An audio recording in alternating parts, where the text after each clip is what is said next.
Young Thug just dropped Punk out of nowhere, it seems like, this last Friday.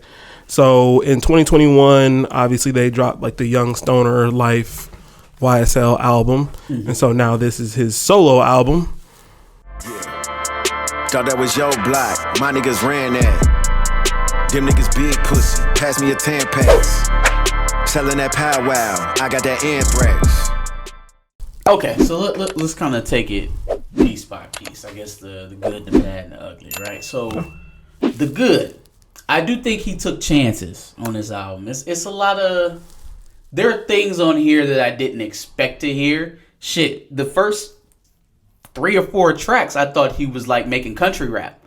I was like, where's all this? It was borderline country pop rap. Yeah, I'm like, where's all this acoustic guitar coming from? And you kind of thought that would set the tone for the rest of the album, which it didn't. Well, I'm glad it didn't, because I wasn't extremely fond of it. So it's kind of like the good and the bad for me, because I like that he took the chance and that he's doing something different. It shows me that you're trying to be innovative, at least as a creator.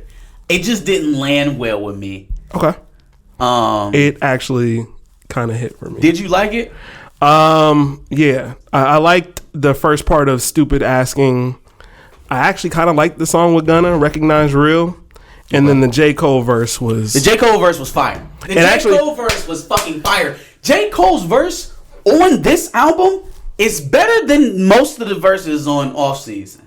And that's saying something, because Off Season was a fucking banger. Yes. And that nigga, he fucking blacked out. J. Cole, fire. The other guy, T-Shyne, was actually pretty good as well, I thought. I'm going to surprise you with something. What's up? I liked Living It Up. That actually does surprise me. I liked Living It Up. But Living It Up was dope. But not just because of Post Malone, but also ASAP too. I was like, this song was built for me to hate. This song was literally constructed for me to hate it. And I loved it. Yes. I agree. And going boom, boom, boom. And going boom, boom, boom. Living It Up was dope. It was. Okay, so the bad, right? I felt like when he got into his storytelling bag, there's still a little bit left. He leaves a little bit more to be wanted there. You know what I mean? I appreciate you giving us the human side to you. Like okay, so first track, Die Slow, right? He's talking about his mother and his life growing up and all that other shit, and it's like, okay, that's cool. Delivery is a little off. You know what I'm saying? It's the sound of the music that I'm hearing doesn't necessarily match up with what it is you're telling me. Yeah. So I'm a little thrown off. Yeah. But, you know, again, I applaud the steps that are being taken. Right? Because we always sit up here and tell artists to do something different and to be real and be genuine and, you know, all that kind of stuff. So applaud that part of it. I just don't feel like it connected at all the points where he tried it. Go ahead. I'm a person who, going into this, when I first heard the first probably 3-4 songs or whatever, and it had that feel, I thought the whole album was going to be like that. Yeah. And it wasn't. I was pleasantly surprised by the fact that there were a lot of trap turns towards the end of this. So I guess in the case that the vibe almost completely changed from the beginning of the album to by the time we get to the end of it, I didn't like that as much. See, I'm on the flip of that, because I expected a trap album from Thug. I didn't expect anything differently. I will agree with that. So the back half of the album is more so what I was expecting: Dropping Jewels, Faces, Road Rage, Bubbly. You know, that's what I was expecting to hear out of this album, not the Old Town Road Thug. You know, I didn't. I will say it kind of, as far as vibes throughout the album, it kind of just went roller coaster a little bit, for sure. Yeah. Because then after some of the trap songs, maybe like in the middle, you started hearing more pop songs, and then almost a revert back to what was at the beginning of it with the Mac Miller song. I wanted to shoot myself when I was listening to the Doja Cat track. The Doja Cat song was easily the worst song on this. Just like, why is it here? But even then... Oh, tell me you liked it. No, please. I just told you it was the worst song. Okay, I just told you it was the worst song on the album.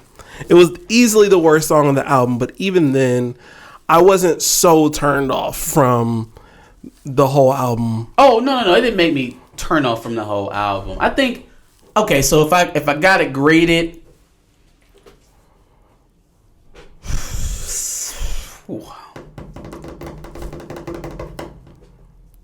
seven. I would say 7 too. I would say it is on par with Culture 3. Yes. It's on par with Culture 3. Yep. There are really nice moments on Culture 3, songs that I'm probably going to go back and play, right? I have gone back and played. I feel the same way about this album. Is it going to get King's Disease burn? Is it going to get Off Season burn? No. Is it going to get Call Me When You Get Lost burn? No. Nowhere near. But very solid project. Probably something to mention in a, not in the album of the year discussion, but like as a, Thug had a good album. Definitely a note. He's definitely a footnote in this year's music. Did he beat Meek? Did he beat Dreams Worth More Than Money? Or Expensive Pain? Expensive Pain. Excuse me. Yes. Yes. I would say so too. There, in this album, there was more. What I was looking from Meek's album was the moments, because that's what Championships gave us. Yeah. And so I didn't get that at all with Meek's album. I got that with Thug's. The Cole verse, the Drake verse for me. Yeah. I thought the Drake verse was really good. And the whole song, Travis Scott brought it, Drake brought it on Bubbly. I saw you talk about that verse, and then I immediately went to go hear it, and it was like, okay, that's cool. Drake kind of killed good. that. Drake kind of killed that. Yeah. And then you know how I am about the whole posthumous, features and things like that. But that's the ugly. That's my ugly, is Mac Miller showing up on this. Okay. But the Juice WRLD feature was actually, it almost felt as if they didn't record that together, it felt like they did. But it didn't. It felt that way for me. But it didn't, and we shouldn't represent it that way because these men have passed. And it's nice to think about, and it's nice to what if about, but if they never sat down in a room together and made this music together, who are we, after their passing, claiming to care about them and the legacy that they left on this earth, to smash them together for the benefit of Young Thug? How I feel about it. You know what I mean? Like, I don't, nah. Fuck both and I don't want to see this whole, I guess Juice WRLD is eventually, they're dropping a Juice WRLD album. I don't want to say he's dropping an album. They're dropping a Juice WRLD album. It's nasty, y'all. It's disgusting. 1,000%. It's disgusting. 1,000%. Yeah, I think that's pretty much everything. I think we've covered pretty much the biggest moments. Like you said, I think you gave it a 7. I gave it a 7 too. Definitely, like I said, I wasn't expecting. Again, I don't want to say it was one of my favorite albums. It's up there, probably top 10. Top 10 albums of the year for sure. It can be top 10. Yeah. Hey! Where y'all going? Where y'all going? Thanks for watching another Back of the Bus Squad episode. Make sure you like, comment, subscribe. Want to check out another episode related to this, go ahead and click that video to the left. If you want to catch up on some of our other episodes, make sure you click the playlist below.